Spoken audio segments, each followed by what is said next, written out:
Hello friends, I am Prashant Patel and welcome to my YouTube channel PR knowledge centre. जैसा कि हम अपने video में लूसेंट बुक को हम पढ़ रहे हैं और उसे कंप्लीट कर रहे हैं, तो हम लूसेंट बुक को आज फिर कंटिन्यू करेंगे। लेकिन उससे पहले जो मैंने आपको लास्ट वीडियो में आपको 5 क्वेश्चंस दिए थे सॉल्व करने के लिए, जीके क्वेश्चन दिए थे, उनके बारे में हम अभी डिस्कस करने वाले हैं और उनके आंसर मैं आपको बताने वाला हूँ। तो चलिए फ्रेंड्स स्टार्ट करते हैं। तुम्हारा पहला क्वेश्चन था, राजीव गांधी नेशनल पार्क कहाँ स्थित है? राजीव गांधी नेशनल पार्क आंध्र प्रदेश में है। या आंध्र प्रदेश में है, रामेश्वरम में जो कडप्पा नाम का ज़िला है वहाँ पर स्थित है। राजीव गांधी नेशनल पार्क कहाँ है? आंध्र प्रदेश के कडप्पा नामक ज़िले में है। नेक्स्ट क्वेश्चन था हमारा, भारत के अलावा किस देश में गाय की पूजा की जाती है? भारत में तो गाय की पूजा की ही जाती है, लेकिन भारत के अलावा गाय की पूजा किस देश में की जाती है? तो इसका आंसर है, भारत के अलावा गाय की पूजा नेपाल में की जाती है। और इंटरेस्टिंग बात यह है कि इस देश में गाय को मारना बिल्कुल ही प्रतिबंधित है। बिल्कुल ही मतलब एक नियम बना दिया गया है कि यहाँ गाय को कोई भी हानि, किसी भी प्रकार की प्रताड़ना नहीं की जाएगी। कोई भी गाय आवारा नहीं घूमेगी, प्रताड़ित नहीं की जाएगी। और यहाँ गाय की पूजा इसलिए की जाती है क्योंकि ये हिंदू मेजॉरिटी कंट्री है, यानी कि यहाँ भारतीय बहुत अधिक संख्या में पाए जाते हैं तथा यहाँ गाय को वेल्थ और प्रॉस्पेरिटी का एक निशान माना जाता है, यानी कि धन संपत्ति के लिए गाय की पूजा की जाती है तथा यहाँ गाय पूजा नाम का एक फेस्टिवल भी मनाया जाता है। नेक्स्ट क्वेश्चन है, first lady driver in Indian railway. हमारी भारतीय रेलवे में पहली महिला ड्राइवर कौन थी? तो हमारे भारतीय रेलवे में पहली महिला ड्राइवर थी सुरेखा यादव, जिन्होंने मुंबई से लखनऊ स्पेशल ट्रेन को विश्व महिला दिवस के मौके पर चलाई थी और अपनी इस जर्नी की शुरुआत की थी तथा उस समय हमारे रेल मंत्री पीयूष गोयल जी थे। Next question, longest river in Nepal. Nepal की सबसे लंबी नदी कौन सी है? तो नेपाल की सबसे लंबी नदी है कर्णाली रिवर। नेपाल की सबसे लंबी नदी कर्णाली रिवर है, जो नॉर्थ से साउथ, जो माउंट एवरेस्ट जो तिब्बत में है, माउंट कैलाश में से निकलती है, जो कि तिब्बत में है, वहाँ से नॉर्थ साउथ में फ्लो करती हुई बहती हुई हमारे भारत के राज्य उत्तर प्रदेश में गंगा से आकर मिल जाती है। तथा next question is longest river in Sri Lanka. Sri Lanka की सबसे लंबी नदी कौन सी है? तो श्रीलंका की सबसे लंबी नदी है महावेली गंगा, जिसे रिवर सैंड के नाम से भी जाना जाता है, यानी ग्रेट सैंडी रिवर नाम से भी जाना जाता है, क्योंकि इस रिवर में, महावेली गंगा में बालू बहुत ज़्यादा पाई जाती है। तो इसकी लंबाई 335 किलोमीटर है। तो ये थे लास्ट क्वेश्चन। लास्ट वीडियो में जो हमने क्वेश्चन दिए थे उनके आंसर, और हम आज के लास्ट वीडियो में भी 5 क्वेश्चन देंगे जिनके आंसर हम नेक्स्ट वीडियो में बताएंगे। तो चलिए शुरू करते हैं फ्रेंड्स, हम अपने वापस हिस्ट्री में आ जाते हैं। तो स्टार्ट करते हैं, और हमारा आज का टॉपिक था, हमने भारत के इतिहास और पूरा कर लिया था। अब हमें आज पढ़ना है प्रागैतिहासिक काल। तो चलिए फ्रेंड्स स्टार्ट करते हैं। मैं इसे पूरा पढ़ने नहीं वाला हूँ, एक तरफ से मैं इसके मेन पॉइंट्स बताने वाला हूँ, जिसे आप नोट कर सकते हैं और आराम से नोट्स बना सकते हैं। और जो मैं एक 5 क्वेश्चन जीके के बताता हूँ, उन्हें आप अलग से एक नोट्स में बनाइएगा, ताकि एक आपकी नोट्स बनती रहेगी, उसमें एक क्वेश्चन बैंक टाइप का बन जाएगा। इसमें जीके के बहुत सारे क्वेश्चन रहने वाले हैं। तो चलिए फ्रेंड्स स्टार्ट करते हैं। प्रागैतिहासिक काल, जिस काल में मनुष्य ने घटनाओं का कोई लिखित विवरण उद्धृत नहीं किया, उसे प्रागैतिहासिक काल कहते हैं। मतलब जिस काल में मनुष्य ने घटनाओं का कोई लिखित विवरण उद्धृत नहीं किया है, उसे प्रागैतिहासिक काल कहते हैं। मतलब कोई लिखित विवरण, इसके बारे में सुना तो है कि प्रागैतिहासिक काल कैसा था या ऐसा था, लेकिन उसके बारे में कोई लिखित विवरण इन रिटन में नहीं पाया गया है। मानव विकास के इस काल को इतिहास कहा जाता है, तथा मानव विकास के इस काल को इतिहास कहा जाता है जिसका विवरण लिखित रूप में उपलब्ध है। आदि ऐतिहासिक काल उस काल को कहते हैं जिस काल में लेखन कला के प्रचलन के बाद उपलब्ध लेख पढ़े नहीं जा सकते। ज्ञानी मानव का प्रवेश धरती पर आज से लगभग 30 या 40 हज़ार वर्ष पूर्व हुआ था। ज्ञानी मानव यानी कि हम लोग, हम इन लोग को, ये हमारा जैसे साइंटिफिक नेम है होमो सेपियंस, हमारा प्रवेश धरती पर, जो हमारा प्रवेश है, यानी कि धरती पर जब मनुष्य पाए गए थे, तो इसमें दिया गया है कि धरती पर मनुष्य 30 या 40 हज़ार वर्ष पूर्व पाए गए थे। आग का आविष्कार पूरा पाषाण काल एवं पहिए का आविष्कार नव पाषाण काल में हुआ था। ये बहुत इंपॉर्टेंट क्वेश्चन है, बहुत ज़्यादा पूछा जाता है, तो लिख लीजिए कि आग का आविष्कार कब हुआ था? आग का आविष्कार पूरा पाषाण काल में, तथा पहिए का आविष्कार नव पाषाण काल में हुआ था। मनुष्य में स्थायी निवास की प्रवृत्ति नव पाषाण काल में हुई। मनुष्य में स्थायी निवास की प्रवृत्ति मतलब एक जगह रहने, पहले मनुष्य एक जगह नहीं रुकता था, जैसे सिर्फ चलता रहता था, खाता था पीता था, बस अपना काम किया, थोड़ी देर कहीं रुक गए और फिर अगली जगह निकल गए। लेकिन अब क्या था, नवपाषाण काल में क्या हुआ कि मनुष्य ने स्थायी निवास की प्रवृत्ति बना ली, मतलब एक जगह जैसे घर बना लेना और वहीं कई सालों तक रहना, इसे स्थायी निवास की प्रवृत्ति कहते हैं। उसने सबसे पहले कुत्ते को पालतू बनाया। ये बहुत ही अच्छा क्वेश्चन है कि मनुष्य ने सबसे पहले किस जानवर को पालतू बनाया, तो मनुष्य ने सबसे पहले कुत्ते को पालतू बनाया। मनुष्य ने सर्वप्रथम तांबा धातु का प्रयोग किया तथा उसके द्वारा बनाया गया जानलेवा प्रथम औजार कुल्हाड़ी था। मतलब इससे ये प्रूफ होता है कि जो मनुष्य था, जो शुरुआत में आया था, वह लोहे से परिचित नहीं हुआ था, यानी कि लोहे से इंट्रोड्यूस नहीं हुआ था। उसे सबसे पहले तांबा धातु का ज्ञान हुआ, जिससे उन्होंने सबसे पहले क्या बनाई, कुल्हाड़ी बनाई। ये भी अच्छा क्वेश्चन है कि मनुष्य ने सर्वप्रथम कौन सी धातु का प्रयोग किया, तांबा धातु का प्रयोग किया तथा उससे सबसे पहला औजार कौन सा बनाया, तो उन्होंने सबसे पहला औजार बनाया कुल्हाड़ी। कृषि का प्रथम उदाहरण मेहरगढ़ से प्राप्त हुआ। कृषि का प्रथम उदाहरण कहाँ से प्राप्त होता है, मेहरगढ़ से प्राप्त होता है। इसका एग्जाम्पल मतलब कि मनुष्य ने खेती करना प्रारंभ कर दी थी उस समय पर भी, यानी और उसका उदाहरण मिलता है कहाँ से, मेहरगढ़ से। कोल्डी हवा का संबंध चावल के प्राचीनतम साक्ष्य से है। एक शब्द है जिसका नाम है कोल्डी हवा।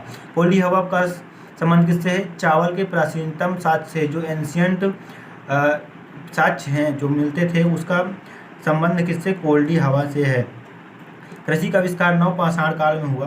प्रागैतिहासिक अन्न उत्पादक स्थल मेहरगढ़ पश्चिम बलूचिस्तान में उपस्थित है।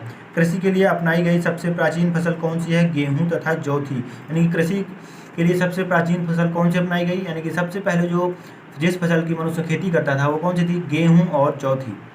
भारत में पूर्व स्तर युग के अधिकांश औजार स्फटिक के बने होते थे। मतलब नवपाषाण काल युग से पहले जब इन्हें तांबा धातु प्राप्त हुई, नवपाषाण काल युग में तांबा धातु प्राप्त हो गई थी, लेकिन इसके पहले इन्हें कोई भी धातु प्राप्त नहीं थी। तब ये पत्थरों का यूज करते थे औजार बनाने के लिए। भारत का सबसे प्राचीन नगर मोहनजोदड़ो था, सिंधी भाषा में जिसका अर्थ मृतकों का टीला होता है। भारत का सबसे प्राचीन नगर कौन सा था, मोहनजोदड़ो था, जिसका संबंध किससे था, मृतकों का टीला से था, जिसे मृतकों का टीला भी कहा जाता था। असम का श्वेतभ्रू गिबन भारत में पाए जाने वाला एकमात्र मानव कपि है। भारत में शिवालक की पहाड़ी से जीवाश्म का प्रमाण मिला है। ये अच्छा क्वेश्चन है, या ऐसा आएगा कि भारत में जीवाश्म का प्रमाण कहाँ से मिला है, तो भारत में जीवाश्म का प्रमाण शिवालिक के पहाड़ी से मिला है। प्रागैतिहासिक काल में भीमबेटका गुफाओं के शैल चित्र के लिए प्रसिद्ध है। जो प्रागैतिहासिक काल था वहाँ उस समय की शैल चित्र मतलब पत्थरों पे पेंटिंग करते थे पहले लोग। पेन पेंसिल तो कुछ था नहीं, या पेपर भी नहीं था, उस समय लोग क्या करते थे, पत्थरों पर पेंटिंग करते थे। तो उसके साक्ष्य कहाँ मिले हैं, भीमबेटका की गुफाओं में मिले हैं। भारत में मनुष्य संबंधी सबसे पहला प्रमाण नर्मदा घाटी में मिला है। भारत में मनुष्य संबंधी सबसे पहला प्रमाण जो था, सबसे पहला प्रूफ जो था वो कहाँ मिला है, नर्मदा घाटी में मिला है। अभी तक तो ठीक था, टॉपिक अच्छे थे, ठीक थे, लेकिन अब यहाँ से जो टॉपिक स्टार्ट होता है वो बहुत ज़्यादा ही इंपॉर्टेंट है और यहाँ से बहुत ज़्यादा क्वेश्चन बनते हैं। तो हमारा अगला टॉपिक है सिंधु सभ्यता। सिंधु सभ्यता 2400 ईसा पूर्व से 1700 ईसा पूर्व मानी गई है, यानी कि आज से लगभग 2400 ईसा पूर्व या 1700 ईसा पूर्व पहले सिंधु सभ्यता थी। तथा सिंधु सभ्यता की खोज किसने की है, तो सिंधु सभ्यता की खोज सन 1921 में दयाराम राय बहादुर साहनी ने की थी। सिंधु सभ्यता को आद्य ऐतिहासिक अथवा कांस्य युग में रखा जाता है। सिंधु सभ्यता जो थी उसे आद्य ऐतिहासिक यानी कि हिस्टोरिक तथा कांस्य यानी कि ब्रॉन्ज युग में रखा जाता है। इस सभ्यता के मुख्य निवासी द्रविड़ एवं भूमध्य सागरीय थे। अब सिंधु सभ्यता के सर्वाधिक पश्चिम पुरास्थल दास्क नदी के किनारे स्थित हैं। मतलब सिंधु सभ्यता कहाँ कहाँ तक फैली थी चारों दिशाओं में, तो वो मैं इसमें लिखा हुआ है, वो मैं बताता हूँ कि सिंधु सभ्यता के सर्वाधिक पश्चिम दास नदी के किनारे सुतकांगेडोर जो कि बलूचिस्तान में है, तथा पूर्वी पुरास्थल हिंडन नदी के किनारे जो कि आलमगीरपुर है जिसका जिला मेरठ उत्तर प्रदेश में है, तथा उत्तरी पुरास्थल चिनाब नदी के तट पर यानी कि अखनूर के निकट जो मांडा जम्मू कश्मीर में है, व दक्षिण पुरास्थल गोदावरी नदी के तट पर दाइमाबाद जिला अहमदनगर महाराष्ट्र में जो इस समय पाया जाता है। यहाँ तक ये सिंधु सभ्यता फैली हुई थी, यानी कि चारों दिशाओं में फैली हुई थी। ये बहुत अच्छा क्वेश्चन है, इसे एक बार रिपीट करते हैं कि सिंधु सभ्यता कहाँ पश्चिम में कहाँ तक फैली हुई थी। पश्चिम में सुतकांगेड और बलूचिस्तान जो कि अब में है, और पूर्व में हिंडन नदी के किनारे आलमगीरपुर जिला मेरठ, तथा उत्तर में अखनूर के निकट मांदा जम्मू कश्मीर, तथा दक्षिण में गोदावरी नदी के तट पर दाइमाबाद में तक फैली थी। सिंधु सभ्यता या सैंधव सभ्यता नगरीय सभ्यता थी। तो क्वेश्चन ऐसा अच्छा क्वेश्चन है, ऐसा पूछा सकता है कि ऐसी कौन सी सभ्यता थी जो नगरीय सभ्यता थी। तो ऐसी सिंधु सभ्यता थी जो नगरीय सभ्यता थी, यानी कि सिंधु सभ्यता नगरीय सभ्यता कहलाती थी। लोथल एवं सुतकोतदा सिंधु सभ्यता के बंदरगाह थे। सिंधु सभ्यता के 2 बंदरगाह थे, कौन कौन से? लोथल एवं सुतकोतदा। जुटे हुए खेत और नक्काशीदार ईंटों के प्रयोग का साक्ष्य कालीबंगन से प्राप्त होता है। क्वेश्चन आ सकता है कि जुटे हुए खेत एवं नक्काशीदार ईंटें अर्थात उसमें कुछ भी डिज़ाइन बना देना, उसे नक्काशी कहा जाता है। जैसे कि आजकल ईंटों में अपने नाम लिख दिया जाता है या कुछ भी प्रिंट कर दिया जाता है, उसे नक्काशी कहा जाता है। तो उस समय जुटे हुए खेत और नक्काशीदार ईंटों का प्रयोग सब साक्ष्य कालीबंगन से प्राप्त हुआ था। मोहनजोदड़ो से प्राप्त स्नानागार संभवतः सैंधव सभ्यता की सबसे बड़ी इमारत थी। मोहनजोदड़ो में जो एक इमारत प्राप्त हुई, जिसे स्नानागार प्राप्त हुआ, वो सैंधव सभ्यता की या सिंधु सभ्यता की सबसे बड़ी इमारत थी, जिसके बीच में एक स्नान कुंड भी था, यानी कि कह सकते हैं नहाने का स्थान भी था, जो 11.88 मीटर लंबा तथा 7.01 मीटर चौड़ा एवं 2.43 मीटर गहरा था। ये कुछ इंपॉर्टेंट नहीं है, लेकिन इसमें इंपॉर्टेंट ये है कि सैंधव सभ्यता में सबसे बड़ी इमारत कहाँ से प्राप्त हुई। तो सैंधव सभ्यता में सबसे बड़ी इमारत मोहनजोदड़ो से प्राप्त हुई, जो कि क्या था? स्नानागार था। अग्निकुंड लोथल एवं कालीबंगन से प्राप्त हुए। कालीबंगन से अभी हमें क्या प्राप्त हुआ था? जुटे हुए खेत एवं नक्काशीदार ईंटों के साक्ष्य प्राप्त हुए थे। और अब क्या प्राप्त हो रहा है?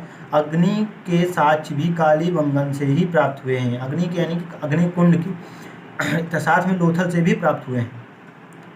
मोहनजोदड़ो से प्राप्त एक सील पर 3 मुख वाले देवता की मूर्ति मिली है, तथा मोहनजोदड़ो से एक 3 मुख वाले देवता की मूर्ति मिली है, जिसे पशुपतिनाथ नाम से जाना जाता था, जिसके चारों ओर हाथी, गेंडा, चीता एवं भैंसा विराजमान थे। मतलब एक 3 मुख वाली मूर्ति थी जिसे पशुपतिनाथ कहा जाता था, तथा उस मूर्ति के चारों ओर हाथी, गेंडा, चीता एवं भैंसा विराजमान थे। मोहनजोदड़ो से नर्तकी की एक कांस्य मूर्ति भी मिली है। मोहनजोदड़ो से और क्या मिला है? अभी तो हमने बताया कि मोहनजोदड़ो से एक बहुत ही बड़ी इमारत प्राप्त हुई है, जिसे स्नानागार जो था वो प्राप्त हुआ है, और एक नर्तकी की मूर्ति भी प्राप्त हुई थी मोहनजोदड़ो से। सिंधु सभ्यता की लिपि भाव चित्रात्मक है। सिंधु, ये अच्छा क्वेश्चन है कि सिंधु सभ्यता की लिपि कौन सी है? तो सिंधु सभ्यता की लिपि भाव चित्रात्मक है। यह लिपि दाईं से बाईं ओर लिखी जाती है।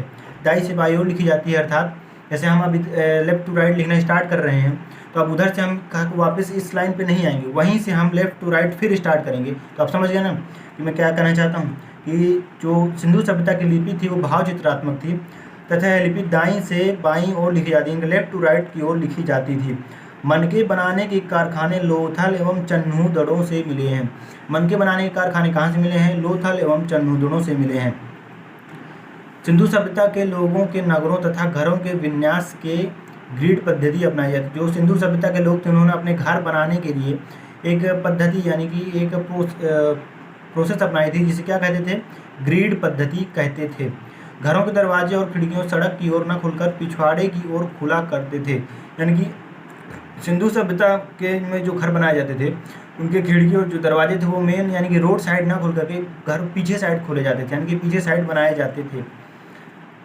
तो केवल लोथल नगर के घरों के दरवाजे मुख्य सड़क की ओर खुलते थे, यानी कि जो लोथल नगर था सिर्फ उन्हीं वहाँ के घरों के खिड़की या दरवाजे रोड साइड खुला करते थे, यानी कि सीधा खुला करते थे। सिंधु सभ्यता में मुख्य फसल थी कौन सी थी? अभी हमने पढ़ा है कि सिंधु सभ्यता में मुख्य फसल गेहूँ और जौ थी, तथा इस मनुष्य ने गेहूं और जौ की खेती भी सबसे पहले इसी की खेती प्रारंभ की थी। सैंधववासी मिठास के लिए शहद का प्रयोग करते थे। मिठास के लिए यानी मीठे के लिए वो शहद का प्रयोग किया करते थे। रंगपुर एवं लोथल से चावल के दाने मिले हैं। रंगपुर एवं लोथल से चावल के दाने मिले हैं। सुतकोता, कालीबंगन एवं लोथल से सैंधवकालीन घोड़े के अस्थिपंजर मिलते हैं। सैंधवकालीन अस्थिपंजर, घोड़े के अस्थिपंजर कहाँ से मिलते हैं? तो सुतकोता, कालीबंगन एवं लोथल से प्राप्त होते हैं। मेसोपोटामिया के अभिलेखों में वर्णित मेलुहा शब्द का अभिप्राय सिंधु सभ्यता से है। तो यहाँ पे क्वेश्चन बनता है कि मेलुहा शब्द का अभिप्राय किस चीज़ से है? तो मेलुहा शब्द का अभिप्राय सिंधु सभ्यता से है। पिग्गट ने हड़प्पा एवं मोहनजोदड़ो के विस्तृत साम्राज्य की जुड़वा राजधानी कहा है। तो पिग्गट ने मोहनजोदड़ो एवं हड़प्पा को क्या कहा है? तो जुड़वा राज्य की राजधानी कहा है। तो यह क्वेश्चन आ सकता है कि हड़प्पा एवं मोहनजोदड़ो को विस्तृत साम्राज्य की जुड़वा राजधानी किसने कहा है? तो हड़प्पा एवं मोहनजोदड़ो को विस्तृत साम्राज्य की राजधानी पिग्गट ने कहा है। सिंधु सभ्यता के लोग धरती को उर्वरा की देवी मानकर उसकी पूजा करते थे। यानी कि एक तरह से सिंधु सभ्यता के लोग धरती को उर्वरा की देवी मानते थे, उसकी पूजा करते थे, उसकी उपासना करते थे। सिंधु सभ्यता के लोग धरती को उर्वरा की देवी मानकर उसकी पूजा किया करते थे। स्वास्तिक चिन्ह संभवतः हड़प्पा सभ्यता की ही देन है। जो अब हम फेस्टिवल में अपने घरों के बाहर स्वास्तिक चिन्ह बनाते हैं, वो हड़प्पा सभ्यता की ही देन है। इस चिन्ह से सूर्य उपासना का अनुमान लगाया जाता है। सिंधु घाटी के नगरों में किसी भी मंदिर के अवशेष नहीं मिले हैं। अर्थात अभी हमने बताया कि यह सिंधु सभ्यता के जो लोग थे, मनुष्य थे, वो धरती माँ की पूजा करते थे, उसी की उपासना करते थे। शायद इसीलिए सिंधु सभ्यता में किसी भी मंदिर के अवशेष नहीं पाए गए हैं, क्योंकि वो मंदिरों की पूजा नहीं करते थे, वो धरती माँ की पूजा करते थे, उसे उर्वरा की देवी मानते थे। इसलिए वहाँ कोई किसी भी मंदिर के साक्ष्य नहीं मिले हैं। सिंधु सभ्यता में मातृ देवी की उपासना सर्वाधिक प्रचलित थी। मातृ देवी की, जैसा कि अभी बताया, कोई भी अवशेष नहीं मिलते थे और यहाँ मातृ देवी की उपासना सबसे अधिक प्रचलित थी। पशुओं में कुबड़ वाला सांड इस सभ्यता के लोगों के लिए विशेष पूजनीय था तथा मातृभूमि के अलावा यहाँ कुबड़ वाला सांड जो होता है, इनके लिए बहुत ही ज़्यादा पूजनीय था, यानी कि उनकी पूजा करते थे। स्त्री मृण मूर्तियाँ, मिट्टी की मूर्तियाँ अधिक मिलने से ऐसा अनुमान लगाया जाता है कि सैंधव समाज मात्र सत्रात्मक था। जो इस सैंधव सभ्यता में जो थी, क्या हुआ कि जो अवशेष प्राप्त हुए है, वहाँ से स्त्रियों की मूर्ति बहुत ज़्यादा प्राप्त हुई। तो ऐसा अनुमान लगाया जाता है कि यह हमारा सिंधु सभ्यता जो थी वो मात्र सत्रात्मक थी, यानी कि माता को बहुत ही माना जाता था और पूजा की जाती थी। सैंधववासी सूती एवं ऊनी वस्त्रों का प्रयोग करते थे। Sorry friends.